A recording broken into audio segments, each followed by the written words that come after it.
Begin with this Fox News alert. Huge, massive breaking developments tonight in our quest for equal justice and the truth. Our own John Solomon. House Republicans are now considering filing criminal referrals against Mueller prosecutors. Now, this is major news. John Solomon will be here. He will break it all down tonight. But first, we begin the president making history in the world's biggest democracy. Just a few hours ago, he landed in New Delhi, India, where 100,000 plus locals were lined up along the president's motorcade route, and another 100 plus thousands filling India's largest cricket arena, another 110 or 20,000, where the president delivered a rousing speech vowing that America will always be faithful to loyal friends like the Indian people. And we'll have much more on this coming up later in the program. But now let's turn our attention back home, where we have a busy weekend to unpack. Bolshevik Bernie Sanders is now the unquestioned, undisputed, without a doubt, clear frontrunner in the Democratic primary. On Saturday, he won the Nevada caucus by a whopping 26 points. He now has a major head of steam and momentum rolling into this coming Saturday South Carolina primary. And then 1 week from tomorrow, Super Tuesday, which takes place, well, for all the world to see. This is now game time, and this is when they get the meanest. In the next several days, buckle up. We're about to witness what will be a bare-knuckles political brawl inside the Democratic Party. Figuratively speaking, the knives are out for Bolshevik Bernie and others. And already, by the way, it's not a pretty sight. As you all know, I always tell you, every 2 years, every 4 years, what's the Democratic playbook against Republicans? Always centers around identity politics. Republicans are racist, sexist, misogynist, homophobic, xenophobic, Islamophobic. They want dirty air, water. They want grandma and grandpa to eat dog food and cat food. And then, let's see, a Kevin McCarthy or Donald Trump lookalike will throw Granny over the cliff. Pretty predictable. But before they get to run those phony ads, well, they get to do to each other what they do to Republicans every 2 and 4 years. And that is now a total shift show, political knife fight, and it's only getting started. Bolshevik Bernie now facing scrutiny centered around a truly disturbing, pretty vile, sick, ugly article that he wrote himself in 1972. We do have a viewer warning about this. What I am about to show you is, well, beyond creepy and beyond graphic. In a piece entitled Man and Women, Sanders writes about various, quote, rape fantasies. One section writing, quote, a woman enjoys intercourse with her man as she's fantasizing about being raped by 3 men simultaneously. Move over Creepy Joe and former Mayor Bloomberg. In other words, in another paragraph, he writes, quote, do you know why the newspaper with articles like Girl 12 raped by 14 men sell so well? To what in us are they appealing, he writes. Bolshevik, speak for yourself. Beyond gross, weird, repulsive, it's frankly a level I can't comprehend. And, of course, Sanders and his campaign are disavowing the article, even though he wrote it, calling it decades-old attempt at dark satire. Now, this might be the least, by the way, of Bernie Bolshevik's worries. Despite calling himself a democratic socialist, Bolshevik Bernie Sanders spent decades palling around with some of the most vile, evil, murderous socialist regimes the world has ever seen. Look at this, 1988. What a wonderful honeymoon. Took his wife, 10-day honeymoon, the former Soviet Union, where he praised their infrastructure and their youth programs. Who honeymoons in the former Soviet Union? The former Soviet Union. Forget about the hostile actor that is Vladimir Putin, and he's hostile, or the hostile regime that is Russia. They're hostile. The communist system in the Soviet Union was a special level of evil in and of itself. Now, did Bolshevik Bernie forget that tens of millions of political dissidents were murdered by the very same Soviet government where he's honeymooning at the time? Did he forget about the gulags? Did he forget about the KGB terrorizing the entire population? Did he forget that millions more died from starvation? Did he forget about the bread lines? Because that was a way of life in the former Soviet Union, waiting online for basic necessities. Oh, milk, wheat, bread, medical supplies, all in short supply. Families were packed into tiny, poorly maintained government housing, and that nearly everyone there lived in abject poverty and fear, except, of course, for the leaders themselves. Is that Bernie's socialist utopia? One notable Russian author, a political prisoner, wrote, all communist parties, upon obtaining power, have become completely merciless. But at the stage before they achieve power, it is necessary to use disguises. Well said. So is Bolshevik Bernie really that stupid for all these disguises? Because, by the way, he just didn't praise the Soviet Union. That's only one example. 1985, he visited Nicaragua's brutal leader at the time, Daniel Ortega.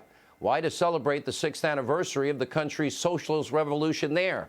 Bernie called Ortega a very impressive guy, even praised the country's bread lines. According to Bernie, in this newly unearthed video, spending hours in line for a chance to feed your starving family is a good thing. What? Take a look. You know, it's funny, sometimes American journalists talk about how bad a country is because people are lining up for food. That's a good thing. In other countries, people don't line up for food. The rich get the food and the poor starve to death.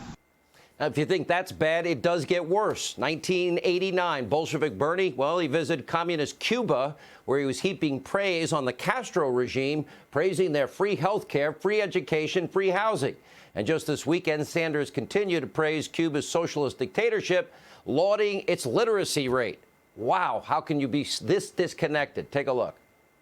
Very opposed to the authoritarian nature of Cuba. But, you know, it's unfair to simply say everything is bad.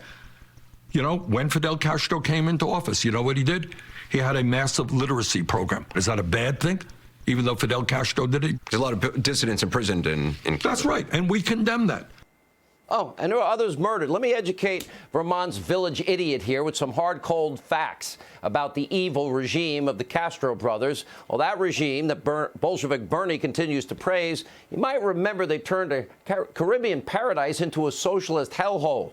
Starting in the late 50s, the Republic of Cuba, well, they seized tens of thousands of private farms, private homes, and private businesses. Then they began with Castro's political enemies. Then they expanded the confiscations nationwide. And hundreds of thousands of Cubans had to flee their home country to the United States. By the way, they were the lucky ones. Upwards of 140,000 political dissidents were murdered by the socialist government in Cuba. Thousands more thrown in prison, many times for decades. They threw away the key. Today, everyone in Cuba lives under the oppressive thumb of the Castro regime, too. You know, Castro's gone, but his brother follows through. There is no freedom of the press. There's no freedom of speech. There's no freedom of movement. It's almost impossible to get internet in 2015. Only 5% of Cubans had access to the internet. That is heavily censored. And according to human rights groups, surveillance, beatings, arbitrary detention, public acts of repudiation are still being used by the Cuban government. And meanwhile, Cuba's socialist economic system, another abject failure. 1994, Cuba facing widespread starvation, leading to an exodus of refugees. 2019, the government started rationing food. Cubans faced long lines for simple basics, you know, like chicken and flour, even soap. Average salary in Cuba, get this, a whopping $20 a month, but you get free health care. Meanwhile, Fidel Castro, well, he had an estimated net worth of around $900 million. But sure, congrats, Bolshevik Bernie. The official literacy rates, they're real high. That health care, Michael Moore told us, is one to be the envy of the world. Now, it seems like it's he that wants to bring that system to the United States. In other words, Bernie's talking about nationalizing health care, Medicare for all. And don't forget, also, they want to nationalize the energy industry. Don't forget, they want a hostile takeover of all oil and gas companies. Bad idea, especially handing it over to people that want to eliminate all oil and gas, which is the lifeblood of the world's economy, and frankly, the greatest economic opportunity for every American if we tap the vast resources we have here. It's also good for our national security because we don't have to go to countries that hate our guts and beg for the lifeblood of our economy or get involved in foreign entanglements over the free flow of oil at market prices. He wants free college. He wants free child care, government paid leave, Green New Deal. And by the way, our budget, federal budget, is around $4.5 trillion. But Bolshevik Bernie is proposing nearly $100 trillion in new spending over that 10-year period. Will somebody get him an abacus? How are we going to pay for all these great government-run programs? Well, Bernie's not even sure. Take a look. I mean, do you have a price tag for all of this? We do. I mean, you know, the price tag is, it will be substantially less than letting the current system go. I think it's about $30 trillion. That's just for Medicare for all. Just Medicare for all. Yes. Do you have a price tag for all of these things? No, I don't. We try to. No, you mentioned making public colleges and universities tuition free and canceling all student debt. That's correct. That's what I want to do. We pay for that through a modest tax on Wall Street speculation. But you say you don't know what the total price is, but you know how it's going to be paid for. How do you know it's going to be paid for if you don't know how much the price is? Well, I can't rattle off to you every nickel and every dime. All right, Bolshevik Vernie, let me help you out. You need help. I'm more than happy to buy you that abacus. I'll even get you a calculator. We'll bring you up to the year 2020 to help add up some of the nickels and dimes you're talking about here. Now, I think if you want to be president, Bernie, you might want to learn some basic fundamental math. $93 trillion for the new Green Deal in 10 years. $32 trillion, your estimate. Elizabeth Warren's $52 trillion, Medicare for all. Those two programs alone cost over $120 trillion. Wow, we won't take in $50 trillion in that 10-year period. The math doesn't add up. Pretty simple. Ultimately, the only way to fund this enormous expansion of your government would be confiscation of private property like your friends in Cuba or Nicaragua or the former Soviet Union were involved in. You're talking about a wealth tax. What's a wealth tax? New taxes on small business, nationalizing huge industries. You're going to take them over? Bernie's already admitted that he's going to be raising taxes on everyone making over $29,000 a year. This is pretty scary stuff. It would devastate our economy. It would devastate capitalism as we know it, the wealth and prosperity that we know as America, the envy of the world. But at least Bolshevik Bernie, we got to give him some credit tonight. He's being honest where some of his counterparts are trying to hide who they really are. Because in reality, all of the candidates that are running on the Democratic side share similar ideals. Every one of them buys into much of this nonsense in different variations. Open borders, eliminating what? The Second Amendment, late-term abortion. This is your new radical extreme socialist Democratic Party that I have been warning you about. They all want some version of Medicare for all, some version of the Green New Deal, some version of student loan forgiveness. Does it work retroactively? I paid my money back. Paid family leave, free housing, free medicine, free medical care, free healthy food, free vacations, and a guaranteed government job. And none of them have any idea how they're going to pay for any of this. And make no mistake at all the Democrats running for president want to radically transform this country that has accumulated more wealth, that has advanced the human condition more than any other country in the history of mankind. They want the federal government to control every aspect of your life, like Bloomberg, what you can drink, the amount of salt you can put on your food, whether you want an e-cigarette for crying out loud. They want to strip you of your right to bear arms, confiscate your earnings.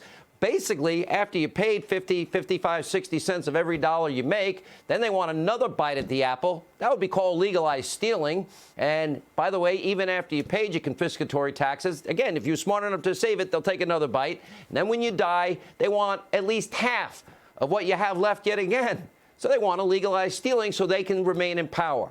They want to decide what you eat, what you say, where you live, and how you make your living and how much you can make. Sounds familiar? It should, because this kind of all-powerful, centralized, socialist, statist government has been tried all over the world, and it has resulted every single solitary time, without exception, into nothing but suffering and carnage for the people they promised to help so much. So it's time to send the Democratic Party a message at the ballot box that they're never going to forget.